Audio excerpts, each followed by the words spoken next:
नमस्कार दोस्तों।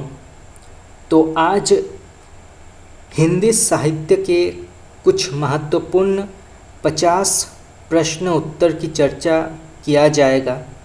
ये सभी प्रश्न उत्तर विभिन्न प्रकार के प्रतियोगी परीक्षाओं में पूछे गए हैं और पूछे जा सकते हैं, और इससे पहले भी हमने कई क्लासेस किए हैं।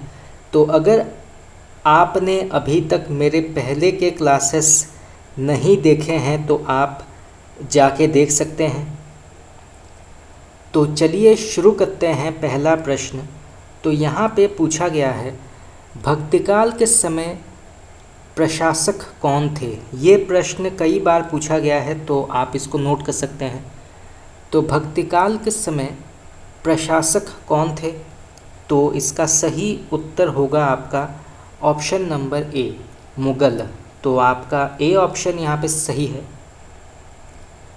तो भक्तिकाल के समय प्रशासक थे मुगल। चलिए आगे बढ़ते हैं। यहाँ पर एक कथन दिया गया है, तो बताना है कि इस कथन के लेखक का नाम क्या है और ये कथन किसके लिए कहा गया है। तो सबसे पहले कथन पढ़ते हैं। बिन देखे तुम उपमा को देत हो, सो तुम कैसे दैत हो। तो सूरदास को कहा गया ये कथन किनका माना गया है। तो फिर से पढ़ते हैं। बिन देखे तुम उपमा को देत हो, सो तुम कैसे दैत हो। तो सूरदास के लिए ये कथन किसने कहा है, उनका नाम क्या है। तो इसका सही उत्तर होगा आपका ऑप्शन नंबर डी, अकबर। तो आपका डी ऑप्शन यहाँ पे सही है। तो यहाँ से दो प्रकार के प्रश्न आ सकते हैं कि इस कथन के लेखक का नाम क्या है और ये कथन किसके लिए कहा गया है। तो इसके लेखक हैं अकबर और ये कहा गया है सूरदास के लिए। तो यहाँ से दो प्रकार के प्रश्न आ सकते हैं, तो आप इसको नोट कर सकते हैं। चलिए आगे बढ़ते हैं। यहाँ पर भी एक कथन दिया गया है, तो बताना है कि इसके लेखक का नाम क्या है। तो सबसे पहले कथन पढ़ते हैं। अत्यंत ही प्रसिद्ध कथन है। भक्ति आंदोलन को ईसाईयत की देन किसने माना है। तो भक्ति आंदोलन को ईसाईयत की देन किसने माना है, उस विद्वान का नाम क्या है या उस इतिहासकार का नाम क्या है। तो इसका सही उत्तर होगा आपका option number A, George Grierson. तो आपका ए ऑप्शन यहाँ पे सही है। तो भक्ति आंदोलन को ईसाईयत की देन कहा है जॉर्ज ग्रियर्सन ने। तो आप इसको नोट कर सकते हैं।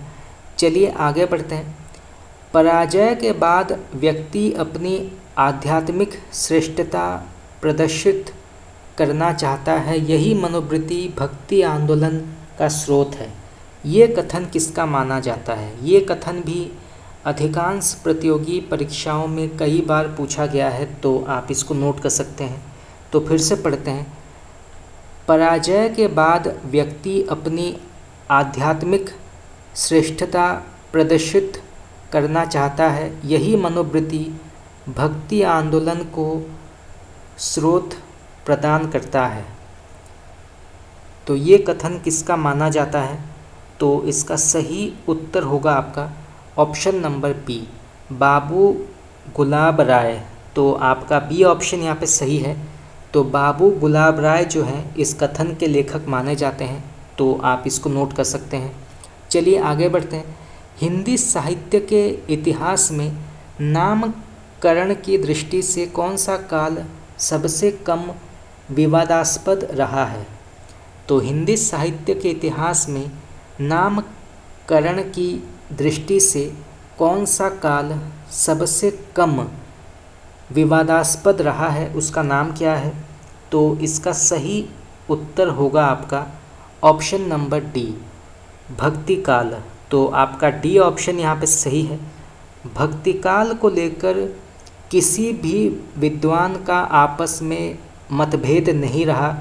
भक्ति काल को सभी ने स्वीकार किया, परंतु आदिकाल को लेकर विभिन्न विद्वानों का आपस में मतभेद रहा। जैसे कुछ विद्वानों ने इसको सिद्ध सामंत काल कहा, तो कुछ बीज वपन काल, तो कुछ ने इसको वीरगाथा काल कहा, वीर काल। संधि चारण काल नाम दिया गया। उसी प्रकार रीतिकाल को श्रृंगार काल, अलंकृत काल, कला काल नाम दिया गया। आधुनिक काल को गद्य काल नाम दिया गया, परंतु भक्तिकाल को लेकर किसी भी प्रकार का कोई संदेह नहीं था। तो आपका डी ऑप्शन यहाँ पे उचित है, आप इसको नोट कर सकते हैं। चलिए आगे बढ़ते हैं। यहाँ पे प्रश्न पूछा गया है, भक्तिकाल को हिंदी साहित्य का स्वर्ण युग कहा जाता है क्योंकि। तो भक्तिकाल को हिंदी साहित्य का स्वर्ण युग कहा जाता है क्योंकि। तो इसका सही उत्तर होगा आपका ऑप्शन नंबर बी। इस काल की रचनाएं अत्यंत लोकप्रिय और उत्कृष्ट हैं। तो आपका बी ऑप्शन यहाँ पे सही है। तो भक्तिकाल को हिंदी साहित्य का स्वर्ण युग इसीलिए कहा जाता है क्योंकि इस काल की रचनाएं अत्यंत लोकप्रिय और उत्कृष्ट हैं। तो आपका बी ऑप्शन यहाँ पे सही होगा, आप इसको नोट कर सकते हैं। चलिए आगे बढ़ते हैं। कबीर का जन्म काल संवत 1455 है और कौन से रामानंद के शिष्य का जन्म काल इसी वर्ष माना जाता है। तो कबीर का जन्म काल संवत 1455 है और कौन से रामानंद के शिष्य का जन्म काल यही माना जाता है। तो इसका सही उत्तर होगा आपका ऑप्शन नंबर ए, रैदास। तो आपका ए ऑप्शन यहाँ पे सही है, आप इसको नोट कर सकते हैं। चलिए आगे बढ़ते हैं। यहाँ पे प्रश्न पूछा गया है, निम्नलिखित रचनाओं को उनके रचयिताओं के साथ सम्मिलित करना है। तो सबसे पहले आता है तुलसी चरित्र। तो तुलसी चरित्र के लेखक का नाम क्या है। तो इसके लेखक माने जाते हैं ऑप्शन नंबर सी, रघुवर दास। इसके बाद ध्यान मंजरी। तो ध्यान मंजरी के लेखक कौन माने जाते हैं। तो इसके लेखक माने जाते हैं प्राणचंद चौहान। इसके बाद गीत रघुनंदन। तो गीत रघुनंदन के लेखक कौन माने जाते हैं। तो इसके लेखक माने जाते हैं यमुना दास। और फिर गणेश स्रोत। तो गणेश स्रोत के लेखक माने जाते हैं तानसेन। तो आप इन सभी को नोट कर सकते हैं, यहाँ से प्रश्न आ सकता है। चलिए आगे बढ़ते हैं। सुजान चरित की विषय वस्तु क्या है। तो सुजान चरित की विषय वस्तु क्या है, ये प्रश्न भी कई बार पूछा गया है, तो आप इसको नोट कर सकते हैं। तो इसका सही उत्तर होगा आपका ऑप्शन नंबर सी, वीरता वर्णन। तो आपका सी ऑप्शन यहाँ पे सही है। तो सुजान चरित की विषय वस्तु मानी जाती है वीरता वर्णन। चलिए आगे बढ़ते हैं। भक्तिकाल का नामकरण हिंदी साहित्य का स्वर्ण युग करने वाले विद्वान कौन हैं। तो भक्तिकाल का नामकरण हिंदी साहित्य का स्वर्ण युग करने वाले विद्वान का नाम क्या है, ये प्रश्न भी कई बार पूछा गया है, तो आप इसको नोट कर सकते हैं। तो इसका सही उत्तर होगा आपका ऑप्शन नंबर सी, ग्रियर्सन। तो आपका सी ऑप्शन यहाँ पे सही है। चलिए आगे बढ़ते हैं। सूफी काव्य का मूल रूप से उद्भव स्थान क्या है। तो सूफी काव्य का मूल रूप से उद्भव स्थान का नाम क्या है, ये कहाँ से आया है सूफी काव्य। तो इसका सही उत्तर होगा आपका ऑप्शन नंबर ए, ईरान। तो आपका ए ऑप्शन यहाँ पे सही है। चलिए आगे बढ़ते हैं। हिंदी काव्य में निर्गुण संप्रदाय के लेखक का नाम क्या है। तो हिंदी काव्य में निर्गुण संप्रदाय के लेखक का नाम क्या है। तो इसका सही उत्तर होगा आपका ऑप्शन नंबर बी, पीताम्बर दत्त बड़थवाल। तो आपका ए ऑप्शन यहाँ पे सही है। तो हिंदी काव्य में निर्गुण संप्रदाय के लेखक हैं पीताम्बर दत्त बड़थवाल। तो आपका बी ऑप्शन यहाँ पे उचित है, आप इसको नोट कर सकते हैं। चलिए आगे बढ़ते हैं। भक्तिकाल को प्रथम नवजागरण कहने वाले विद्वान का नाम क्या है? ये प्रश्न भी कई बार पूछा गया है, तो आप इसको नोट कर सकते हैं। तो भक्तिकाल को प्रथम नवजागरण कहने वाले विद्वान का नाम क्या है?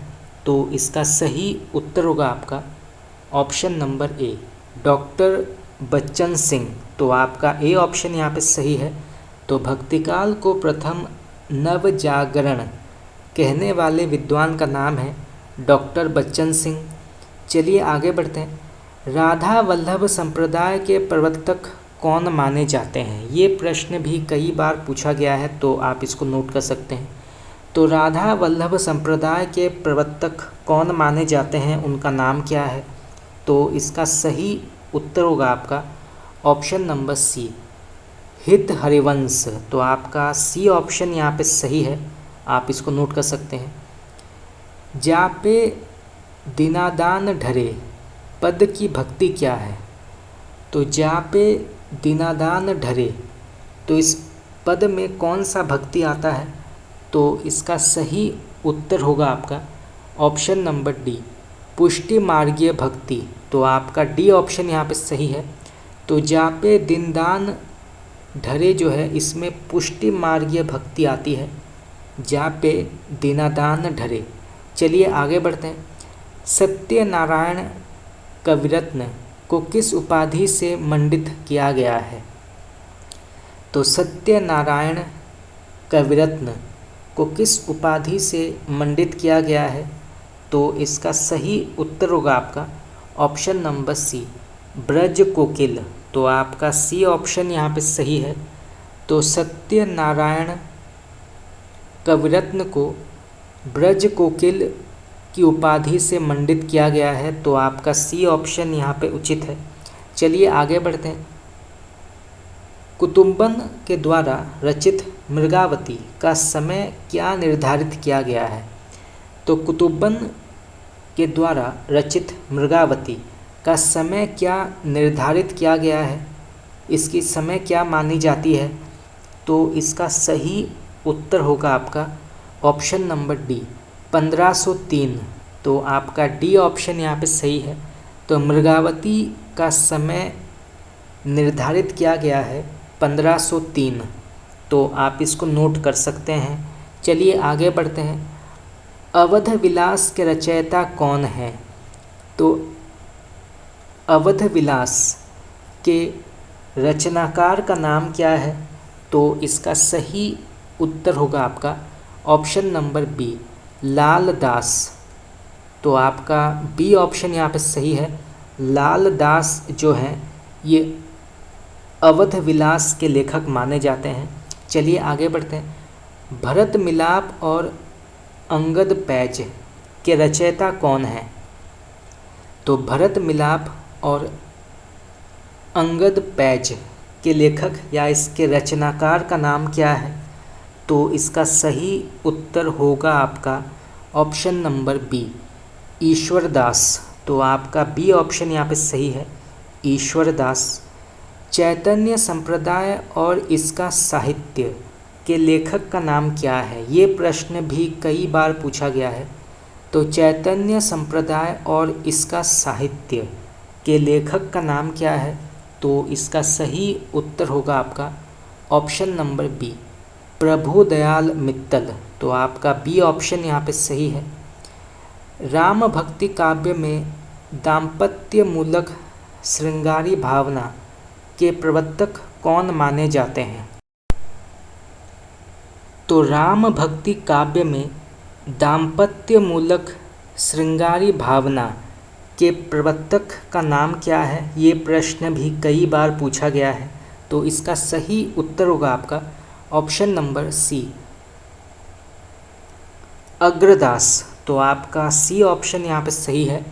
तो राम भक्ति काव्य में दाम्पत्य मूलक श्रृंगारी भावना के प्रवर्तक माने जाते हैं अग्रदास।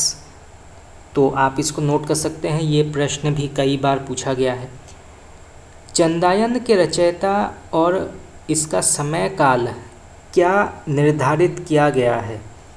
तो चंदायन के रचयिता या इसके रचनाकार और इसका समय काल क्या निर्धारित किया गया है? तो इसका सही उत्तर होगा आपका ऑप्शन नंबर ए। इसके लेखक हैं मुल्ला दाऊद और ये लिखा गया था 1379 ईस्वी में। तो यहाँ से दो प्रकार के प्रश्न आ सकते हैं। तो चंदायन के रचयिता हैं मुल्ला दाऊद और ये लिखा गया था 1379 में। तो आप ये दोनों प्रश्नों के उत्तर नोट कर सकते हैं। दोनों में से कोई एक जरूर प्रतियोगी परीक्षाओं में पूछा जाता है। चलिए आगे बढ़ते हैं। भक्ति ग्रंथ उज्ज्वल नीलमणि और भक्ति रसामृत सिंधु के रचयिता कौन हैं? तो भक्ति ग्रंथ उज्ज्वल नीलमणि और भक्ति रसामृत सिंधु के रचयिता कौन हैं? तो इसका सही उत्तर होगा आपका ऑप्शन नंबर सी, रूप गोस्वामी। तो आपका सी ऑप्शन यहाँ पे उचित है, आप इसको नोट कर सकते हैं। चलिए आगे बढ़ते हैं। निम्न में से कौन सी रचना जायसी की नहीं मानी जाती? तो इनमें से कौन सी रचना मलिक मोहम्मद जायसी की नहीं मानी जाती? तो इसका सही उत्तर होगा आपका ऑप्शन नंबर डी, तुगलकनामा। तो आपका डी ऑप्शन यहाँ पे सही है। तो तुगलकनामा जो है इसके लेखक मलिक मोहम्मद जायसी नहीं है।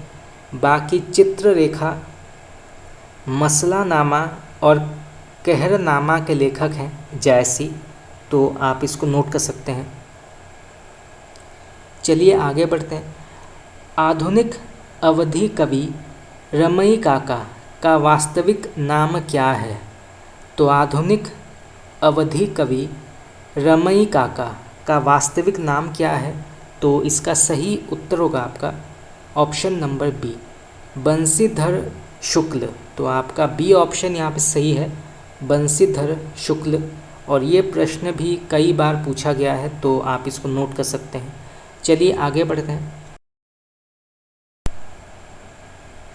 तो हिंदी साहित्य का स्वर्ण युग भक्ति काल को माना जाता है। इसका निर्देश सबसे पहले किस विद्वान ने दिया था? तो इसका सही उत्तर होगा आपका option number A, George Grierson. तो आपका ए ऑप्शन यहाँ पे सही है, आप इसको नोट कर सकते हैं। चलिए आगे बढ़ते हैं। वल्लभाचार्य के गुरु का नाम क्या है? तो वल्लभाचार्य के गुरु का नाम क्या है? ये प्रश्न भी कई बार पूछा गया है, तो आप इसको नोट कर सकते हैं। तो इसका सही उत्तर होगा आपका ऑप्शन नंबर डी, विष्णु स्वामी। तो आपका डी ऑप्शन यहाँ पे सही है।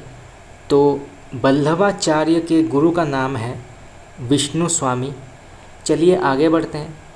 रामानंद के गुरु का नाम क्या है? ये प्रश्न भी कई बार पूछा गया है, नेट में कई बार पूछा गया है, तो आप इसको नोट कर सकते हैं। तो रामानंद के गुरु का नाम क्या है? तो इसका सही उत्तर होगा आपका ऑप्शन नंबर ए, राघवानंद। तो आपका ए ऑप्शन यहाँ पे सही है।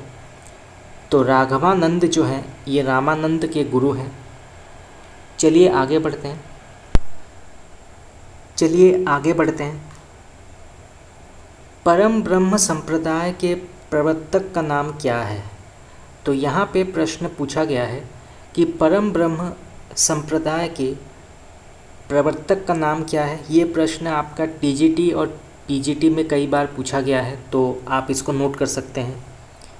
तो इसका सही उत्तर होगा आपका ऑप्शन नंबर डी, दादू दयाल। तो आपका डी ऑप्शन यहाँ पे उचित है, आप इसको नोट कर सकते हैं। चलिए आगे बढ़ते हैं। सूफी कवियों ने कैसी प्रेम गाथाओं का अपने काव्य के लिए चुना है? तो सूफी कवियों ने कैसी प्रेम गाथाओं को अपने काव्य के लिए चुना है?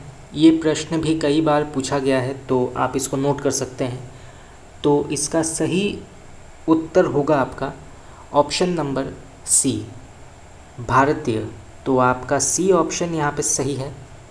तो सूफी कवियों ने भारतीय प्रेम गाथाओं को अपने काव्य के लिए चुना है, तो आपका सी ऑप्शन यहाँ पे सही है। चलिए आगे बढ़ते हैं। यहाँ पे प्रश्न पूछा गया है कि कबीरदास किस प्रकार के व्यक्ति थे। तो कबीरदास किस प्रकार के व्यक्ति थे, तो इसका सही उत्तर होगा आपका ऑप्शन नंबर डी। तो यहाँ पे तीनों ऑप्शंस बिल्कुल सही हैं, यानी कि कबीरदास अनपढ़ थे, व्यवसाय के जुलाहा थे, पर नाथ पंथ के हठ योग का प्रभाव था। तो आपका डी ऑप्शन यहाँ पे सही है कि कबीरदास अनपढ़ थे, व्यवसाय के जुलाहा थे और नाथ पंथ के हठ योग का प्रभाव था। तो आप इसको नोट कर सकते हैं। चलिए आगे बढ़ते हैं। मगहर नामक स्थान पर किस कवि की मृत्यु हुई थी। तो मगहर नामक स्थान पर किस कवि की मृत्यु हुई थी, ये प्रश्न भी कई बार पूछा गया है। तो इसका सही उत्तर होगा आपका ऑप्शन नंबर डी, कबीरदास। तो आपका डी ऑप्शन यहाँ पे सही है। तो कबीरदास की मृत्यु मगहर नामक स्थान पर हुई थी। कुल मिलाकर कबीरदास की भाषा कैसी थी। तो कुल मिलाकर कबीरदास की भाषा किस प्रकार की थी, ये प्रश्न भी कई बार पूछा गया है, तो आप इसको नोट कर सकते हैं। तो इसका सही उत्तर होगा आपका ऑप्शन नंबर सी, सद्धू कड़ी। तो आपका सी ऑप्शन यहाँ पे सही है। किस कवि का जन्म उत्तर प्रदेश के रायबरेली ज़िले के जायस गांव में हुआ था। ये प्रश्न भी कई बार पूछा गया है, तो आप इसको नोट कर सकते हैं। तो किस कवि का जन्म उत्तर प्रदेश के रायबरेली ज़िले के जायस गांव में हुआ था, उनका नाम क्या है। तो इसका सही उत्तर होगा आपका option number B, Malik Muhammad Jayasi. तो आपका बी ऑप्शन यहाँ पे सही है। किसका बचपन का नाम राम बोला था। ये प्रश्न आपका नेट में कई बार पूछा गया है, तो आप इसको नोट कर सकते हैं। तो किसका बचपन का नाम राम बोला था, तो इसका सही आंसर होगा आपका option number C, Goswami Tulsidas. तो आपका सी ऑप्शन यहाँ पे सही है, गोस्वामी तुलसीदास। कबीर की कविताओं में इनमें से कौन सा एक विषय नहीं है। तो कबीर की कविताओं में इनमें से कौन सा एक विषय नहीं है, तो इसका सही उत्तर होगा आपका ऑप्शन नंबर डी, छायावाद। तो आपका डी ऑप्शन यहाँ पे सही है। तो छायावाद जो है ये कबीर की रचनाओं या कबीर की कविताओं के अंतर्गत नहीं आता है। बाकी नीति, रहस्यवाद और सर्वात्मवाद ये जो है ये कबीरदास की कविताओं के अंतर्गत आता है, परंतु छायावाद जो है ये नहीं आता है। तो आपका ए, बी और सी जो है बिल्कुल सही है, परंतु आपका डी ऑप्शन यहाँ पे गलत है। चलिए आगे बढ़ते हैं। निम्नलिखित में से कौन निर्गुण भक्ति धारा का कवि नहीं था। तो इनमें से कौन निर्गुण भक्ति धारा का कवि नहीं माना जाता है, तो इसका सही उत्तर होगा आपका ऑप्शन नंबर सी, मीराबाई। तो मीराबाई जो है ये सगुण भक्ति धारा के अंतर्गत आते हैं, ना कि निर्गुण भक्ति धारा के अंतर्गत। तो आपका सी ऑप्शन यहाँ पे सही है। बाकी मलिक मोहम्मद जायसी, कबीरदास और नानक ये जो हैं ये निर्गुण भक्ति धारा के अंतर्गत आते हैं। तो आपका ए, बी और डी जो है ये बिल्कुल सही है, परंतु आपका सी ऑप्शन यहाँ पे गलत है। चलिए आगे बढ़ते हैं। कौन सा कवि ज्ञान मार्गी शाखा का नहीं था। तो इनमें से कौन सा कवि ज्ञान मार्गी शाखा के अंतर्गत नहीं आता है, तो इसका सही उत्तर होगा आपका ऑप्शन नंबर डी, जायसी। तो जायसी जो है ये ज्ञान मार्गी शाखा के अंतर्गत नहीं आते हैं, ये प्रेम मार्गी शाखा के बहुत ही प्रसिद्ध कवि हैं।